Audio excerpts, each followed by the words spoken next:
talking to client, there are certain words that you want to make sure that people listen to it. You see how I stress on listen?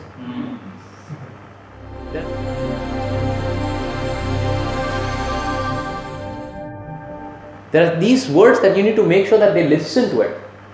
Because these are the words that you want them to catch in their brains. Like as a human being, we're just talking at the normal pace, but our brains are not capturing it the same pace. Like why do we have inverted commas and bold? We can do that in writing.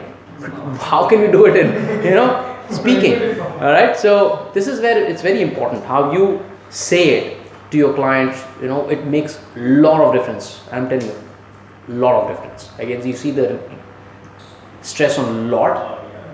It means a lot. I can say it makes a lot of difference. Right? But it did not make a lot of difference.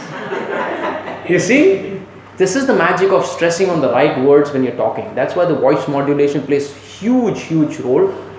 And that's where nobody in sales, they're good at their pitches and cold calling. Why? Because they don't focus on how to say it.